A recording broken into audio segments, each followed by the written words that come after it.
And what's the number one need of a woman in marriage? To feel loved. I think one big thing is communication, and how you communicate with us, and just like I said, when you come through the door, you have to change hats, and and I think that women tend to be more on the emotional side, and they want to connect with their husbands, emotionally, not just physically, but emotionally.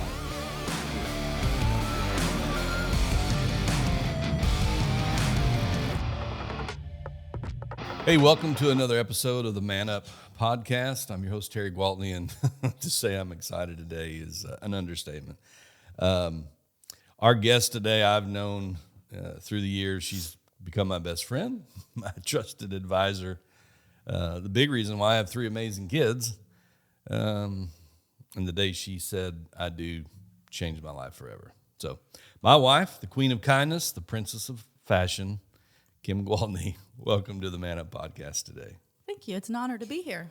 I'm really kind of surprised that you would have me on here with an open mic. It is risky, but I have Shane behind the mic to edit all the things that are incriminating. So I feel confident. So this is a trendsetter today because you're the first female guest we ever had on the show. I do know that we have females that listen. I don't know if that's just to give pointers to their husbands or to hold them accountable. I've heard that story too, but you are definitely the first female that we've had on the show. So, and this is cool. This is the first time we've done a podcast together. And for some of you maybe that have never visited Legacy Farm, we're doing this podcast today from Legacy Farm together, which I think makes that just extra special because this place lived in our hearts and our minds for almost 2 decades until we bought this property a couple years ago. And this journey here is just beginning to create a retreat center that will help men become better and help marriages grow stronger and for people to lead their companies and be a better parent, all the things in between. And so it's almost like this is setting the mark today. Yeah, I think with that being said too, like you said, this was in our hearts at Legacy Farm. This was in our hearts 20 years ago. So just as an encouragement today, never, I just want to remind people, never give up on your dreams. There's many times that, we could have given up and thought, well, I did, always thought, well, maybe this isn't going to happen. But 20 years later, here we are. So yeah, just let that be an encouragement today. And I think too, for so many years, we didn't know what this would look like, and what we thought it would look like changed. And, maybe as a source of encouragement too for people that are listening, because that's so true. And I know for me, how God deals with me, I'm on a need to know basis, because the more I know, the faster I try to get there. And it seems like he gives me almost like breadcrumbs that he wants me to follow those. Otherwise I try to take a shortcut, or I try to get there faster than, what I should. And, I remember we thought for so long that, we'd build a lodge someday, and it would, we would focus on people that were, in ministry. It would be a place for them to disconnect and a place for them to get poured into because they poured out. And then we got our home, and, it was on 7 acres, and we thought, well, cramming that dream into that backyard and what that was going to look like. And it's amazing how God will use one little thing to kind of get you on that path. But, we're sitting here later, and I was on the phone earlier this morning talking to a real estate agent about property that I seen that was for sale down the road. And she laughed because I said, just keep in mind, if there's something comes available around here, we need more property. And we were, a few years ago trying to cram what we thought this would look like in a 7-acre plot. We're sitting on 110, and I'm already thinking we've outgrown this for where it's going to go. It's just interesting how. Right, and I think it was God really interesting, when we went to visit a place similar to Legacy, how God showed us both that, wow, you're dreaming way too small. We started out with 7 acres, and now we have 110 acres here. And then, like you said, we've already outgrown that, wondering how we're going to cram all this in 110 acres. So sometimes our vision, we think a little too small. I think, for anybody listening, if you've got a God-given dream, there's a couple things about that. One, it's definitely going to be bigger than you. And two, you're not going to be able to do it on your own. And I think vision comes with that as God begins to give you pieces of that. So we're sitting here talking about, there's so many things we haven't even started, but because it's been built in our mind already, we're saying we've outgrew it. And it's not that we're maximizing the 110 acres that we have here. It's just like, well, we know this step, and this step, and where that goes, and like we don't have room for that. And so I think the things that God speaks in your mind, speaks to your heart, you're the architect of that in your mind, and that becomes the vision. And because the dream is so big, you can't do it alone. You have to have a clear picture of that, because you're the one that's, if he's impregnated you with that, so to speak, you're the one that has to carry that and be able to paint a picture to someone that's like, I see a field. What are you talking about? So anyway, that just makes all this extra special today. So I want the audience to get to know you a little bit. And really the reason that I asked him on the show today is I felt like as men, wow, having a female perspective might just be helpful for us when we're actually trying to become a better husband or a better father. Or, I think we tend to want to hang out with people that are like us and people that agree with us. And problem is many of us share the same challenges. And so to hear from the alien race that we call female, that seems so foreign to us sometimes, I thought would be beneficial. But before we get there, I want them to really get to know just a little about you, where you came from, and so on and so forth. And then we'll dive into those things. Hopefully that'll help the listeners today. So just jump off wherever you want to. Like, where'd you grow up? How did you meet your spouse? How long you been married? All those great things. Well, I grew up in southern Illinois in a little rural town. And believe it or not, one of my favorite things that we were talking about was I used to, like I said, we lived in a very rural area, was ride dirt bikes. That was one of my favorite things to do growing up. One of my childhood memories was riding dirt bikes. Also, my dad used to be in all the demolition derbies in our area back in the day when they still had fairs, and he was always in the demolition derby. So he would have a demo car that we would get together and help him fix up.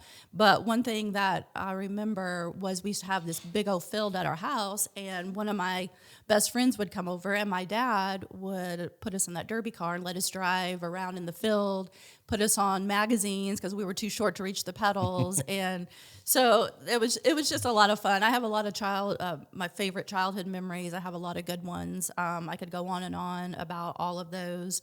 I was in gymnastics. I love doing gymnastics. I have 2 granddaughters who is also in gymnastics. That was one of my favorite things that I loved to do growing up. So I guess I'll dive into where we met. Yeah, also many years ago. Okay.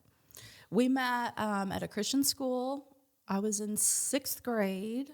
And I remember my first day of school walking in. I know this sounds weird to so many parents. I was in 6th grade. But seeing you standing in the corner, I had no idea what your name was. I knew nothing about you.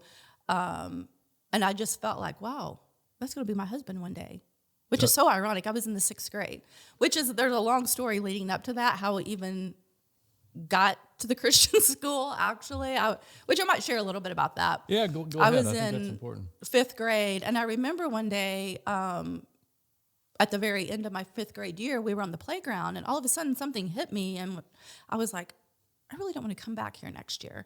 I want to go to a Christian school. And unbeknownst to me, I didn't even know there was such a thing as Christian schools. That was just something that I had a desire to do. I didn't know why.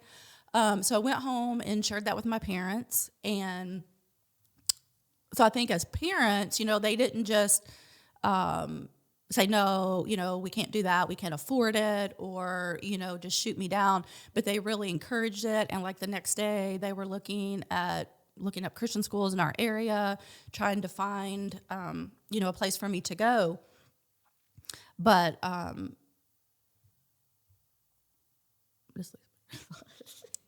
No, they were looking for places for you to go. So they were looking, for places for me to go. We had a couple interviews, and we found one school. It was in Equality, Illinois, of all places, and my parents prayed about it. That's, where we felt like I was supposed to go to school. So on that first day of school, it was kind of ironic that I would even have the idea to go to a Christian school and had the desire to go to a Christian school. But then walk in, and I don't know, it was definitely a God thing. But, I think I've told you this before, it's like when I walked in and seen you, I can recall everything about that day, like what you were wearing, what I was wearing. It's like a whole thing. Like I can remember every detail about that day. Not to share our young age, but how many years ago was that? 40? Yes, 40 years plus. Yeah. Pretty cool. I think the other thing, that sticks out as you're sharing that story, knowing a little bit about that, is that your parents weren't necessarily in any financial place to be able to make that happen.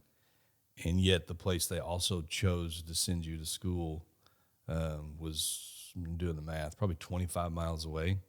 So no public Yes. transportation. So that kind of commitment meant we got to get up, navigate 25 or 30 miles every morning to drop my kids off at school, pay for them to go when my taxes are being used to pay for a public school, and then turn around and be back there again in order to be able to take them back home.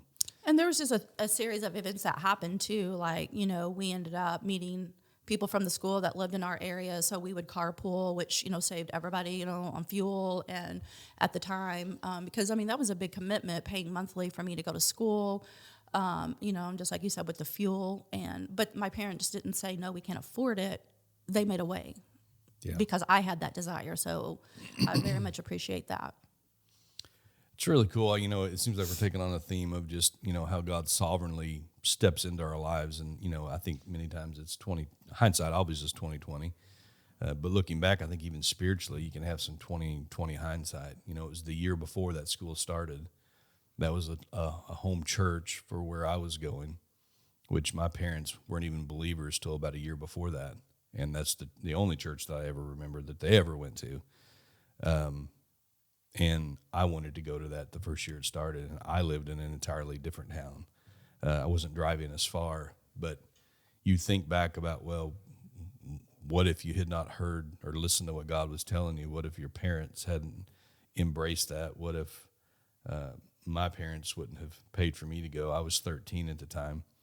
Or actually, no, see, I'm younger than you, so. Yeah, right. Well, so I was a year older and got there a year earlier, but you just think about all those things. And so just like you were saying when you're talking to parents a while ago, your kids are not too young to hear from God, and you better be trying to hear from God because you're helping them navigate decisions that maybe seem like they're temporary, but they have a long-term impact.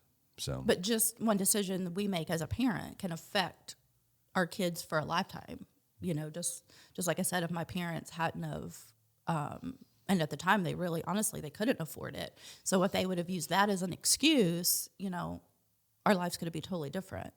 yeah. And I've talked to my dad about that a lot. Like, what if we hadn't sent you there, and we just kind of talk about those things, the what ifs. But again, I'm very thankful that they were in tune and listened to what, I wanted, and they prayed about it and knew that was the right thing for us. Yeah, I think if you're listening today, one of the things that I try to tell guys all the time is, especially when it comes to your marriage, but we're talking about kids right here, don't look at these things like they're an expense. Yes, there's a cost to them, and they appear to be an expense if you're keeping a budget, but flip the mindset that this is an investment.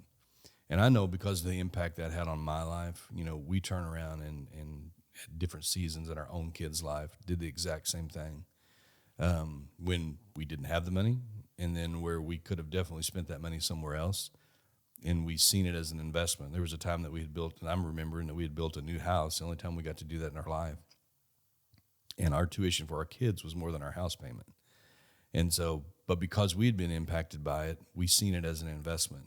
And we'll talk about our kids here in a minute that obviously are grown adults, that we're very proud of. But I feel like all of that investment, because when you're doing that, I'm investing money and a commitment of time, but I've also enlisted a whole other group of people that I feel like share my values, that are investing in my kids for hours a day. And I think we've seen the payoff of that many, many times over. Which I think, too, it wasn't for us. Well, I know for me, it was more of a conviction, too, that I wanted to send my kids, to a Christian school. So it was a big commitment, financially in every way, but it was definitely a conviction that I had. Yeah. So how many kids you have? How many grandkids? We have 3 kids. We have 2 boys, 1 girl. The girl is in the middle of the 2 boys. And we have 6 grandkids, all the way from ages 10 all the way down to 3. So we just have stair steps all the way down. Yes, and our life is full. And, I think one thing that, our story is a little bit different. When I tell people when they look at us like, well, you're not old enough to have 6 grandkids. You're absolutely right. We are not. We just kind of grew up together. Yes, we got married as kids. We had kids when we were kids, and we kind of all grew up together. And but it really was the grace of God, in our life. And the other side of that is that some of the stuff we're talking about, I want you to do a takeaway from this. There was an investment because we felt a certain conviction about school, and that's not to say that, everybody's called to go to a Christian school, and some people are there for a season and then they need to go to a public school. And so, that's your strategy for your family. That just happened to be a conviction for different seasons in our life. But I think it's interesting. I'll interject something there. Like, we have 6 grandkids, and 2 of them are homeschooled, but the other ones all go to a Christian school. yeah, And, their parents are sending them to a Christian school, and, that's kind of their conviction as well. yeah. So a generational impact. We're seeing that now through that represents 3 different generations. But even when our kids were in a Christian school, it's like when they got older, we would set them down and ask them, do you have a desire to go to a public school? We just had conversations, about it, and none of them chose to go. They wanted to stay, where they were. Our youngest ended up graduating. Right, from but a that was public for school. maybe a year or 2. But Yeah. the other ones, never had the desire to go.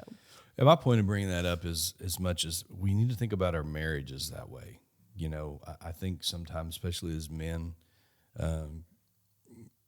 going to a marriage conference, going to a retreat, going to counseling, for most men, that's like, it's like having to take medicine or going to a doctor.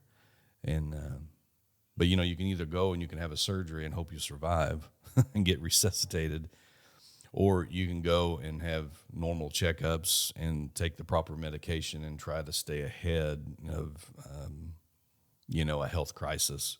It's the same thing with a marriage crisis. And I hope today, as you're listening, that maybe something will spark some things into you to begin to look at investing in your marriage.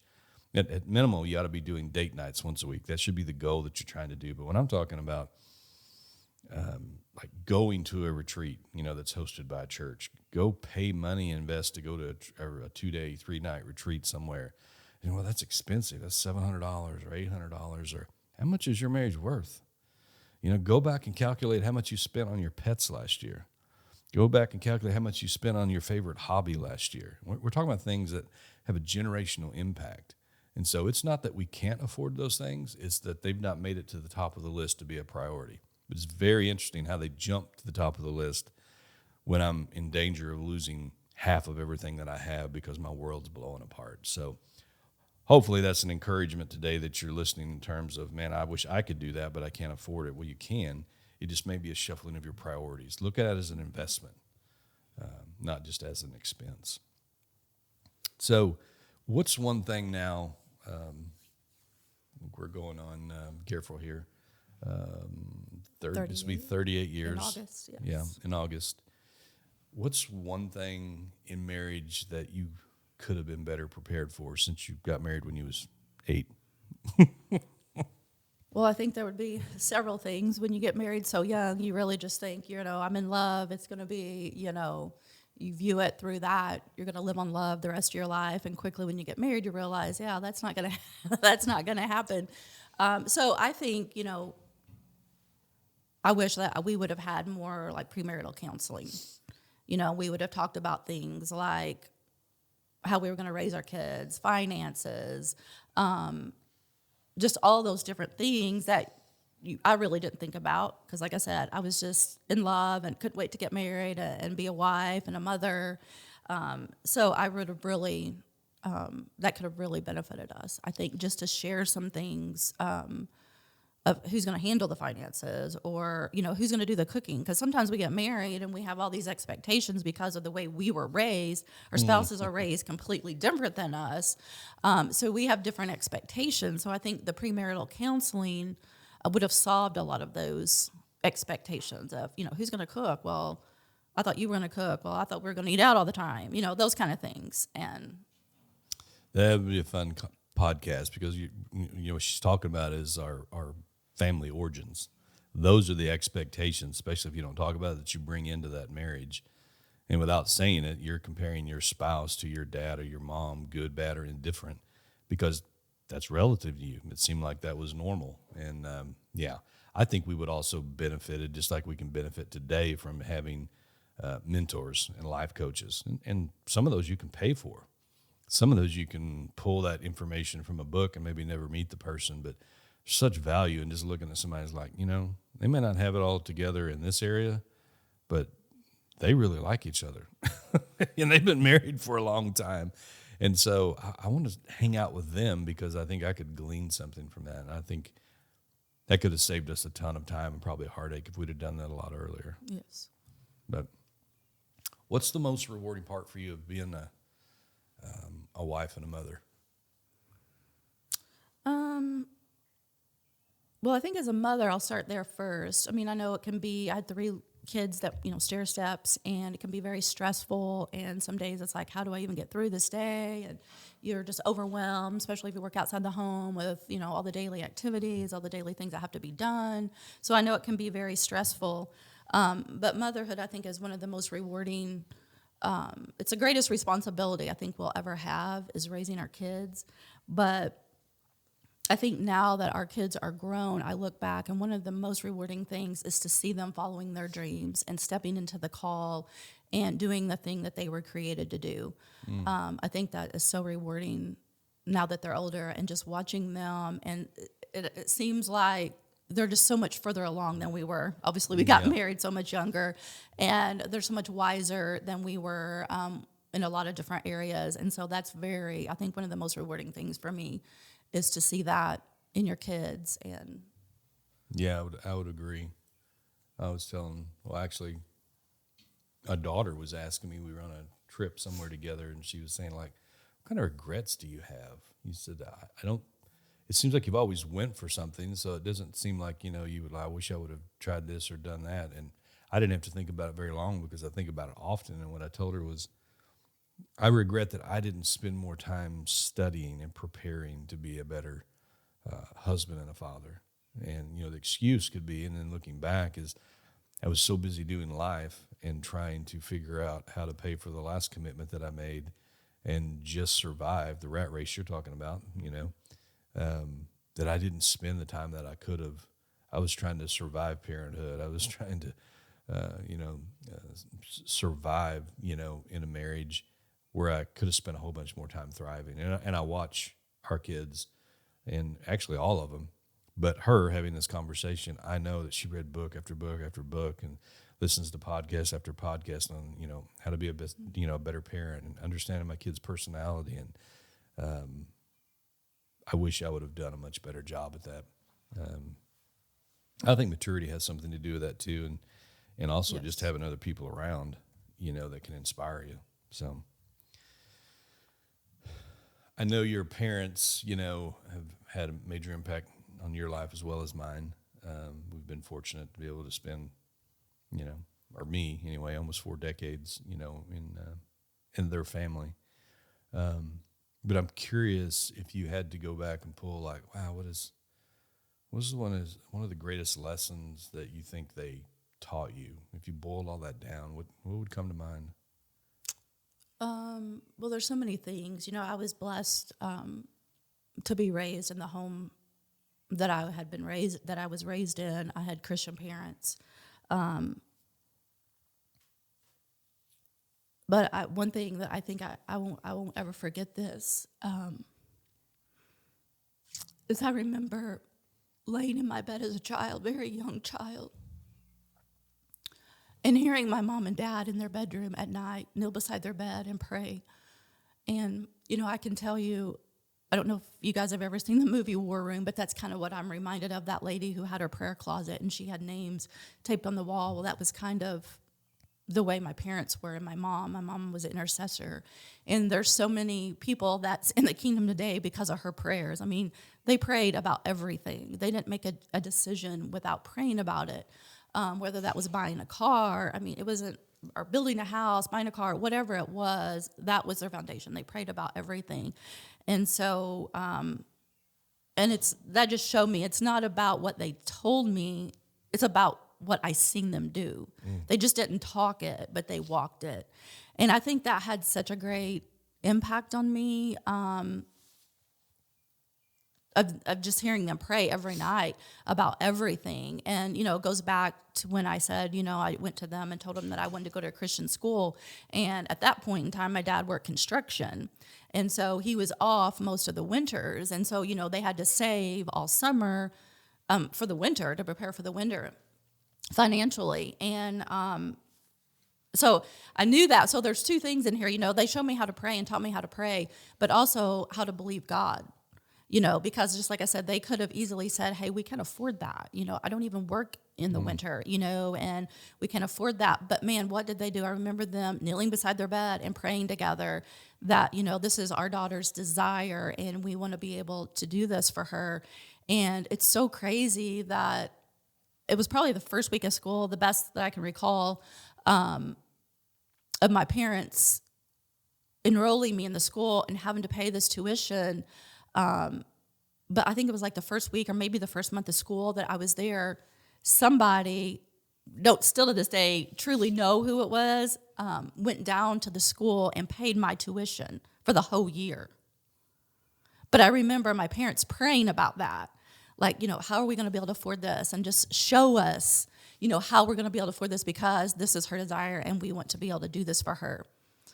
So they took the step of faith to send me there, even though they're like, how are we going to pay for this? So they took the step of faith. And then, like I said, somebody else came in and paid my tuition, for a whole year for me to go to that school. So there's a couple lessons that I can remember in my life, that they have taught me how to pray and how to trust and believe God, for everything. Well, you said a whole lot there without diving too deep in that. That's pretty powerful. This one is kind of a fun question for me because I know it's something you're supposed to do. If you had to write a book tomorrow, what would you write about? Wow. There's some tough questions. Like there's a couple different topics I probably would You probably have more than one book in you. feel like I would write about. But one of the things I'm big on is just be who you are. Don't try to be like everybody else. Just be the person that you were created to be, and do it well. So I think I would have to probably write it on that and kind of share a little bit of my testimony. And along those lines about, I would write a little bit about comparing ourselves. We can't we can't play the comparison game. We can't compare ourselves to everybody else, because we can see somebody who, was a great gardener and we think, well, we feel bad because, well, we don't like to garden. So we try to take up gardening and it's a major fail. So we have to be true to ourselves and be who we're created to be. And I think a lot of times, we feel like if we're not good at everything, then we just won't do anything, or whatever the case may be. Like if you don't like to bake, then I have a really good friend that's a baker. She does everything from scratch. I'm home, like half made, or it's not always homemade. She does everything. Like she has a pecan tree behind her house. She picks the pecans, put on top, all that stuff. But I can't compare myself to her. I'm not a baker. I don't desire to do that. So if I were to try that and to be like her, it would be a major fail, because I don't like that. Yeah. So just don't compare yourself with other people. Just be who you are. I'd buy that book. That's pretty good. When you starting on that? I don't know. I might have already started on it. Some fun stuff as the audience just kind of gets to know you a little bit more, and then we'll jump into the stuff that we as men need to hear. Favorite part of your morning routine? That's our coffee time. I look forward to that every morning. I know it's something, small, but, we have fun with it. And I'm not really a morning person. I was not a morning person. I mean, I wouldn't sleep until like 9 o'clock or anything, but 6:30, 7 o'clock, I would get up. But I look forward to our coffee time more and more. And now it's so weird because now I'm such a morning person. Like I'm up, usually 5 o'clock.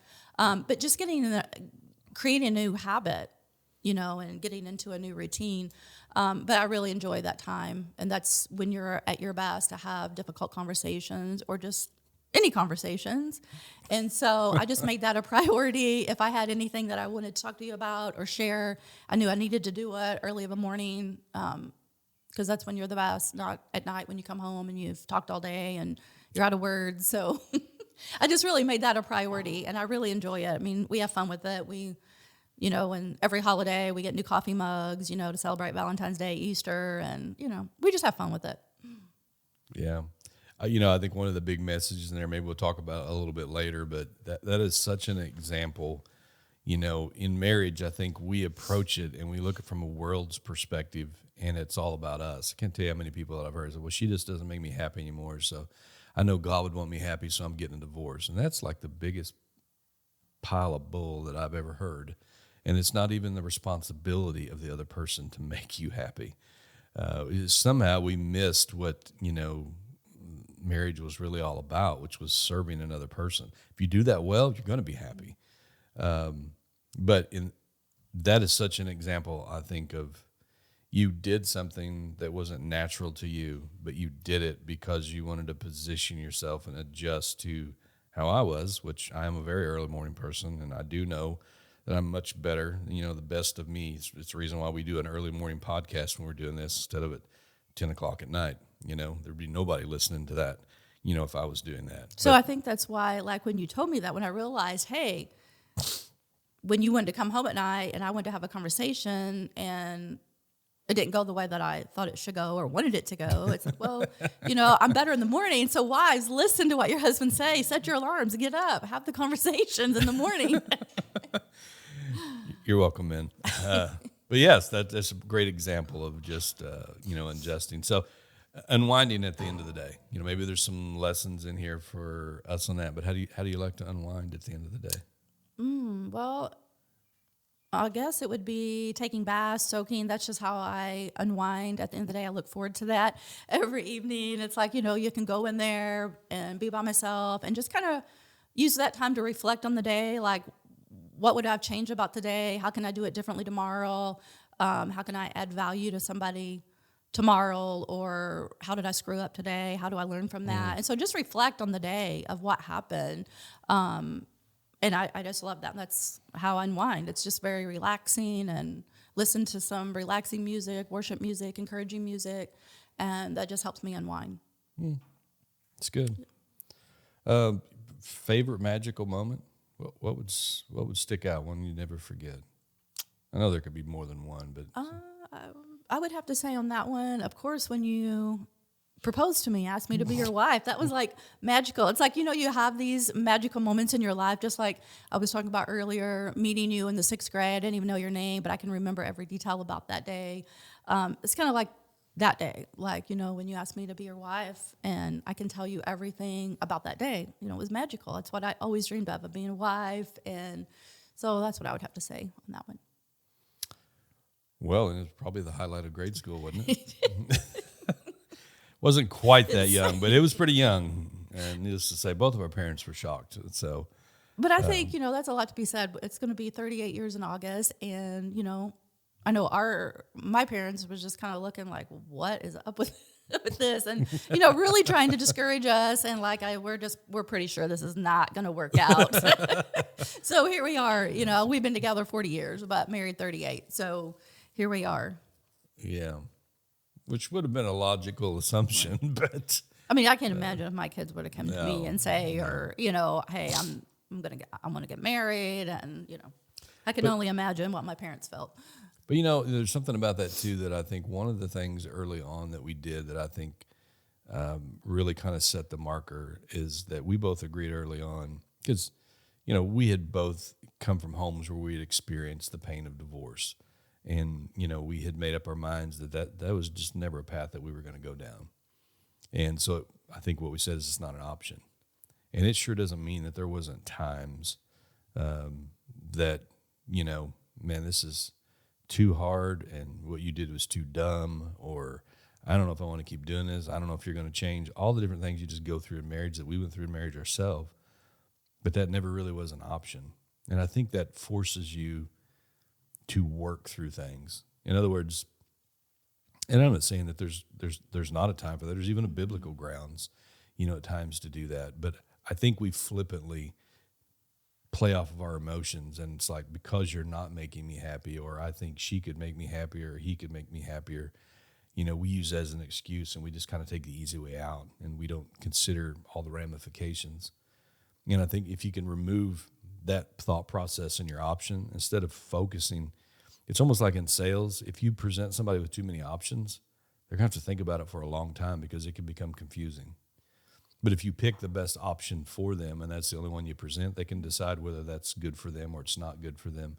And I think it's that way if we take that mindset towards our marriages, like giving up, quitting, walking out when it gets hard, not an option. So all the focus then becomes on, well, how do I fix me?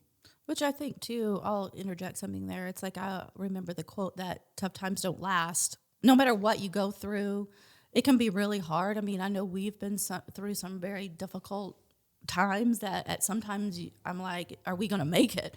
And even though we were in tune with that, and I feel like we took our marriage vows very seriously. But it still was like there were times that you second guess that, and that's normal, but, and I'm a testimony to say that tough times don't last. When you're going through tough times, you think this is never going to end. I promise you it does end. It gets better. But, tough people last and they stick it out. And so I would encourage you to even keep your marriage vows in front of you on your mirror when you're getting ready, and take them seriously. Yeah. And ask every morning, how can I add value to my spouse or my kids, or, but, just don't do things flippantly, but, put those before you where you can remember, hey, for better or worse, sickness and in health, and remember those vows. It's a covenant that you made. And, I think on even social media is great, but sometimes, you hear of all these people. I'm just like bumfuzzled. Like, I don't even know, how do you have 15 soulmates in your life? Like, it's every time you look on social media, I got a new soulmate. This person's got a new soulmate.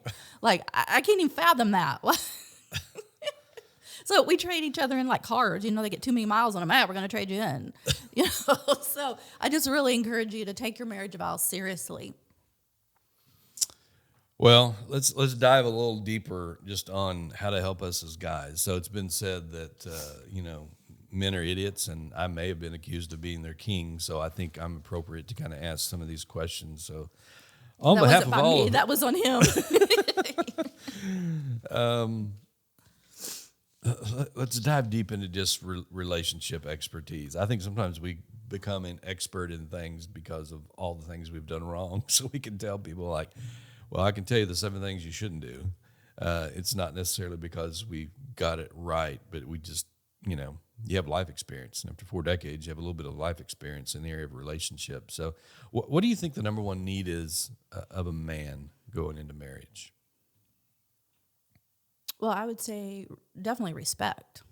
I mean, we think as women sometimes it's sex, but it really is respect. And what's the number one need of a woman in marriage? To feel loved. So think about that, guys. That's 2 different spectrums. And the answers that she gave are proven out statistically. I mean, there's books been written on them. There's courses out there.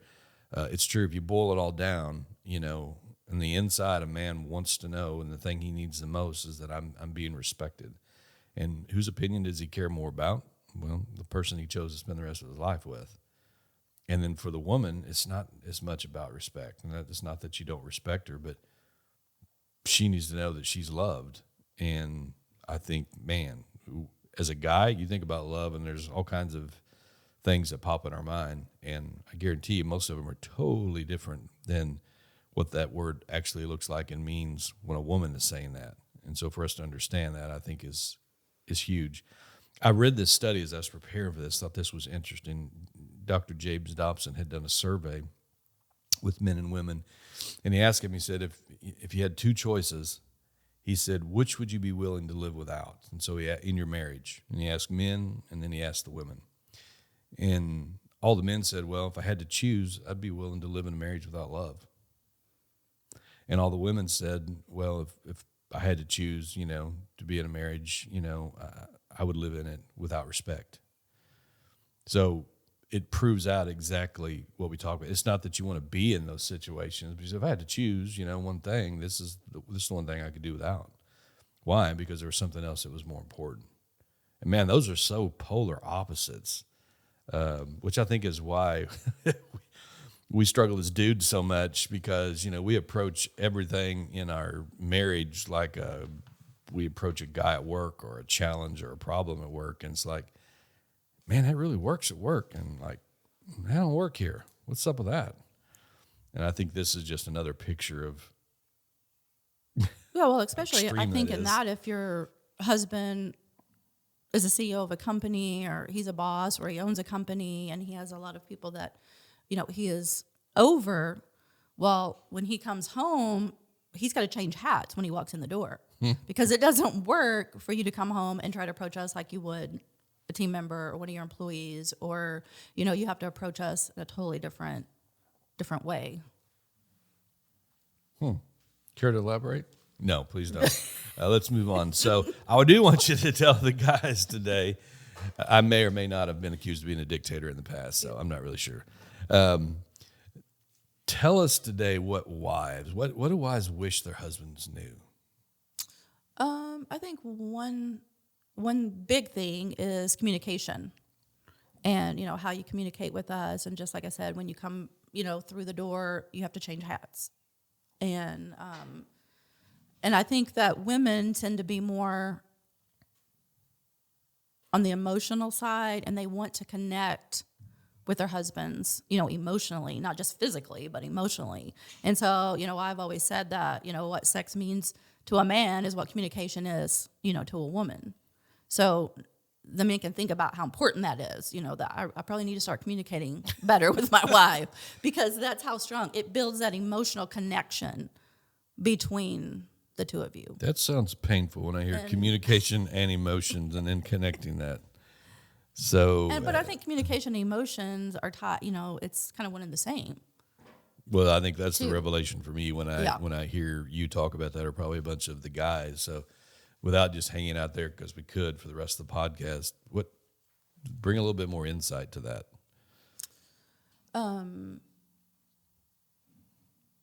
They're so closely tied together. What does that look like just in a day-to-day marriage? Well, I mean, it's like when you talk about having, especially as your spouse, one of my pet peeves is I don't like superficial stuff all the time. Like if I want to get to know somebody on a deeper level, like it's got to go beyond how was your day, it was fine, well, yada, yada, yada.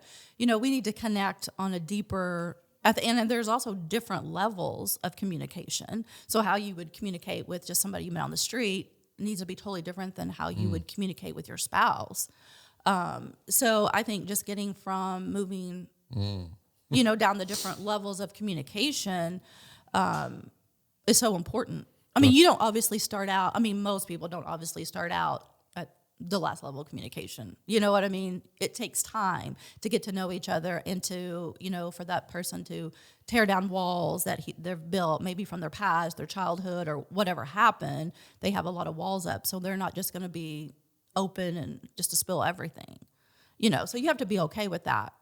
But there is different levels of communication. So how does a wife feel if a husband approaches her from level one, the most shallow communication, and that's all that is like, how was your day? You get very frustrated. What'd you do? Like, this has got to go beyond this. Like, I need something else, beyond just the superficial relationship. Why do you think that's so important to you as women? Because for dudes, it's like, good. How was everything? It's great. Yeah, I just think that we're just more in tune to our emotions than men. I know that's not the stereotype, men, because there is some men that are more emotional. Oh, I'm thinking of one right now. Too. I'm holding back not to use his name, but So I think we just have to, we have to be mindful of that. But we also, as wives, we have to be a safe place for our husbands to open up and to share things, something that maybe that we didn't know that he's never shared with us that happened in his past, or he has to know that it's a safe place, that we're not going to get together with our girlfriends over a cup of coffee and we're going to just talk about all of his things, all the things that he's going through, because that's the level also of disrespect too, for your husband to open up and share with you, and then you blab all of that to your friends, or I don't care if it's your best friend. Some things just don't Yeah. need to be, it just needs to be kept between you and your spouse. And he's got to feel too that it's a safe environment, it's a safe place. Yeah, I think the street runs both ways too. I mean, obviously, Sure. I think we as men need to understand the same thing, because the moment your wife goes to share something that's important to her and you laugh it off or act like it's trivial, or maybe even make fun of her on some level, that door will close really, really quick. Anyway, so what else? What else do we as men need to know? What not to say? What you wish we knew? What all the good stuff? One, these aren't in any order, but I think one big thing is what you did to get her is what you need to do to keep her is very important. And I would say that's probably at the top of the list for most women. I think a lot of times men feel like, well, I gotcha, so that's what I was after. So I don't really have to continue to do those things. I don't have to take you to dinner, buy you flowers, open the car door, things like that. Conquered, check the box, move on. Right. And just kind of close that window, I'm done. But we need those things continually. And talk to us why that's so important from a female perspective. But I think there's a level of respect, obviously, there. Some of those things you mentioned that you want to continue to do, but from a female's perspective, why is that so important? Well, I feel like those are just ways that you show us that you love us, and that's our number one need, is to feel loved. So with you bringing home flowers or taking us on date night, those are just ways that we feel loved. And again, it doesn't have to be some major $150 dinner. It could be dinner at home. If your husband likes to cook, he can cook you dinner, watch a movie. It doesn't have to be anything extravagant. It's the small things actually that mean the most a lot of times. So one of my friends has a famous quote that will live forever, and he was telling me one time, and I know he doesn't care if I share this, I just want to share his name. He said, I don't understand, with my wife, she's wanting me to tell her that I love her all the time. He said, finally I just told her, he said, listen, I told you I loved you the day we got married. If I change my mind, I'll let you know. I think that embodies how most guys think. It's like, I haven't told you anything different. I'm still here. I'm going to work every day. I'm providing for this because we are so totally on a different line of communication and thinking and thought process. And especially, if you have guys that maybe were raised with nothing but brothers, or maybe the mom was missing and, they were raised by, just their dad, or, all those circumstances and situations do have an impact on how we think. But you're saying the one time is not good enough, and Right. just what we're doing every day to provide, there's a different language Right. that you And I guys are think, wanting to see and hear. Yes, and I think it's the small things, like maybe text your wife during the day and say, hey, thinking about you, just wanted to let you know I love you. And, that means a lot to me, because when you do that, I'm like, I know how busy your schedule is and, all the meetings that you have on a daily basis. But wow, you took a couple minutes to text me and to let me know you were thinking about me. That's all I needed for the day. Sometimes that just makes my day. So it's not about some big extravagant vacation or, a dinner. It's those small things like that, just to let them know that you're thinking about them and that you care. It's almost like a constant reminder. We talked a little bit about this a while ago, but how important do you think it is to continually invest in your marriage on an ongoing basis? Because so many people don't. Right. Until there's a crisis. I remember after we got married, I was still very young, but I was always had a draw to marriage and improving my marriage, being a better wife. That every time, that's kind of all the books that I would look at, was on marriage and how to improve. And so I think it's very important to invest you have to invest in your marriage. I mean, it's very important. I mean, you have to put your marriage above your kids. I mean, sometimes that's not very popular, but your spouse comes before your kids. And I think that getting away, whether that is quarterly or a couple times a year, and investing and going to a conference or a seminar and just getting together for a couple nights. And I think it's very important. There's a big topic there, maybe one we can try to tackle at some other point on a podcast, but that is so true. And if you think, and it's not that you don't love your kids, and it's not that you don't lay your life down for, because you do, but you made a commitment to their mother or their father long before they were brought into the earth, and that was your first commitment. And hopefully after they're gone and you take on a role of a grandparent, they're not in your house anymore, and you don't want to be living with someone in the empty nest season of your life that you don't even know, that you feel like you don't have anything in common with. And I think if we're not careful in the busy world that we live in, our kids can fill our calendars where there is nothing left to give, to invest in our marriage. We've become nothing more than, taxi drivers and logistic managers for schedules of our kids, all of which have some degree of value. You can be involved in all kinds of athletics and dance and, gymnastics. And I'm just thinking through all the things like our grandkids or maybe we were involved in. And there's certain value that you can extract from that. You can learn character, you can learn sportsmanship, you can learn teamwork. But at the end of the day, the majority of the kids that are, the majority of the parents on here that have kids, your kids probably are not going to do that professionally. Yet, be careful not to take 2 decades of your life and fill all of your life with things that you don't now have time to do, things that they would benefit from, that they will use and they will do for the rest of their life. Like giving them a role model of, dating their mother, giving them a role model of being able to have time to go on a vacation. Here's a good one. Give them a role model of the importance of faith in your life. I'm so busy because we work so hard and run so fast that I have to take Sunday and go do something else. And I never set the example of taking them, to a place of worship where I can learn how to serve. It's great to be able to listen to things just like this podcast and be able to be fed for them and inspired by them. But in no way does that take place of a local church, because we're not to be a consumer. We're to go, and be a participator and to be able to give back. And I can't serve, I can't build relationships, I can't do all those things if I'm simply watching that and having that experience from my phone. So I think you're spot on. But I think, even investing through all the different seasons and stages of our marriage, it's when you first get married, it's just the two of you. You still need to invest. And then when you have kids, you need to invest. And then it's just all the way down till now. Like, we've been married 38 years. And you think, oh, well, we've got this thing. But no, we still have to invest and still improve ourselves and get better. Yeah. Kind of to follow all that up that we just talked about, but any advice or tips that you would give for a man that's struggling to really try to find a healthy work-life balance? I mean, it consumes a huge portion of our lives as men. And obviously, we also feel a huge responsibility for our spouses, our kids, our home. I mean, some families have dual incomes.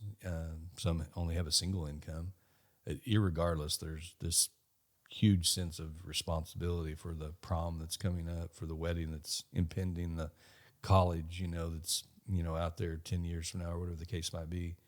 And I think it's just always a struggle for us. How can I be successful enough at what I do, fulfill my purpose, and be paid well for that so there's security at home, but yet not to trade that for not having any kind of relationship or being a totally absent husband or father. Any tips at all that would help us navigate that? Well, we've discussed this, quite often about the work-life balance, and that's what it is. It's a juggling. It's a balancing act. Like, you go to work for 8 hours, at least.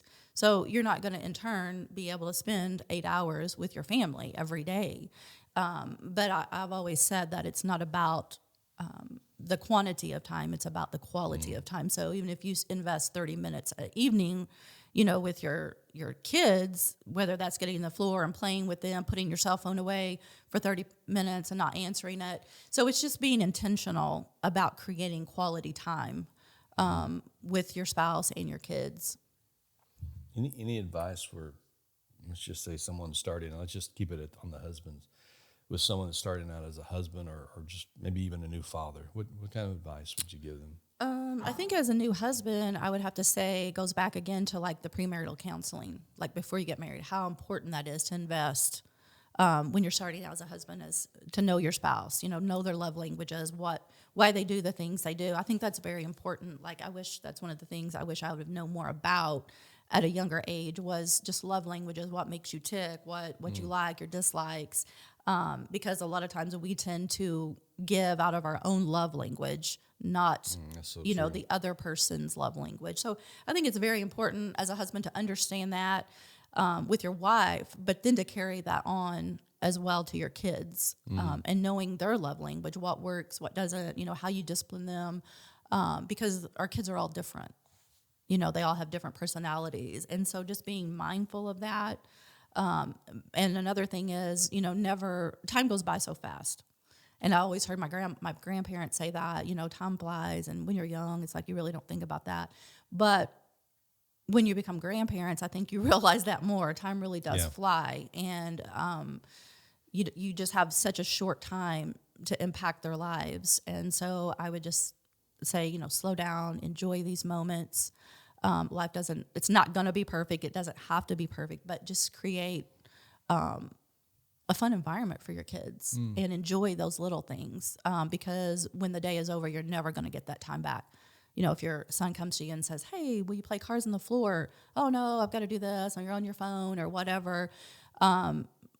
Just think about that. You're never going to get that time back. Like, he asked you to play, and one of these days you're going to think when he's 18 years old, wow, I wish I had that to do over. I wish he would ask me to do something, go fishing or whatever. So just take time to, and slow down, enjoy those little moments in your life. So do you think going to an event like the Man Adventure Camp, so you obviously know a lot about it, would be beneficial for the entire family? Obviously, I know it's beneficial absolutely. for a man. Yeah. And why? So if the husband was leaving, there's a whole lot of things he probably could do at home, probably a honey-do list that he's not got to yet, Right. and he's busy. How would that benefit the rest of the family? Well, I think too, just being, and I think if you're, a wife out there and you're listening, I would go right now and order your husband a ticket for Man Up. That happened last year. I heard stories of that. Father's Day is coming up. This would be a great Father's Day gift, but it's not only going to benefit him, but it is going to impact your entire family. I feel like men tend to isolate themselves. And, they might be struggling with something in their life, addiction, whatever. So they tend to isolate themselves more, I think, than women do. So I would just really encourage you to get the ticket and come, because then you're going to be around a lot of guys. Not that you have to open up and share if you're not comfortable, but just sitting around a fire. And another thing, we would never want to pressure you into sharing something you're not comfortable with sharing. But just come, sit around the fire, and really hear other men's testimonies and stories and things that they struggle with in their marriage or in parenting or addictions. And then you realize that, hey, I'm not the only one. There's not something wrong with me. I'm not a bad person. But you see that all these other people struggle with the same issues, because there's nobody on the face of the earth that doesn't struggle with something. And so I think just being in that environment, really understanding that, and create a brotherhood of people that, hey, afterwards even connect and make long-term friendships from this event, that, hey, I'm really struggling in this area. Can you coach me, talk me through, pray with me? So it's just the camaraderie and the brotherhood that you will, and connecting with other men that are like-minded and that struggle with the same issues. Yeah, it's good. Yeah, the benefits, I think, are really endless. I probably will kick myself for asking this question, but flip the script for a minute. Is there one question you'd like to ask me? I have lots of questions. I think I I've been said really one. good about not asking you any questions, and you've been firing them out at me left and right. Uno. One question I would ask you is, what is the most rewarding thing about being a husband? And you never let me answer that one. You just skipped right over that one when you asked me. Really, I think for me, probably the most rewarding thing is that I truly am married to my best friend. And so being able to share all of those special moments in life with your best friend, some people have to leave their marriage to go get a best friend. Not leave it, but you know what I mean? Outside of that, that's their best friend. And so they're not there for all those moments. But I think in my case, we are. It's not just the moments of our kids being married or grandkids being born or our kids being born, but it's even all the little things. Right. I think it's just, for me too, like one of the most rewarding things about being a wife is, I didn't answer that while ago, is just that you do life with your best friend and you grow old together. But one thing I would say to that is, you live with this person, we've been married 38 years, and still, like, each other better than anybody else in your life. Your flaws and your temperaments and all that, but yet you still continue to love each other unconditionally. So I think that's one of the most rewarding things, that even though I have all these hang-ups but you still love me unconditionally. I think that's very rewarding. If we wanted to have a comparison where I have much more hang-ups than you do. So anyway, that's probably a great place to end this thing today. I think we'll probably do this again. As I listen to this, there's several different big topics I think that we could probably go in a lot more depth with that would help all of us as guys that are listening. But thanks for joining me today. It's been a lot of fun. It's been fun. It's been an honor to be here. I think it's helpful for all the men, hopefully, that's been listening. At the end of the day, we all want to be great husbands. We all want to be great men. We want to be great fathers. And I think sometimes we can feel like rock stars in those departments, but most of the time we probably feel like utterly we failed in that. And this show is about offering hope and encouragement that, hey, we're not perfect and we're never going to get it completely right all the time. But that's not an excuse not to try, get better, and improve. And hopefully there's been some pointers today that can actually help us do that. So remember, guys, the legacy is not what you leave to people as much as it is what you leave in people. Go out this week, leave a mark that can't be erased, and we'll see you next time on the Man Up Podcast. Hey, Terry Gwaltney here from the Man Up Podcast. Listen, I just want to tell you how much we appreciate you supporting the podcast, listening to it. We hope it's adding a ton of value to your life.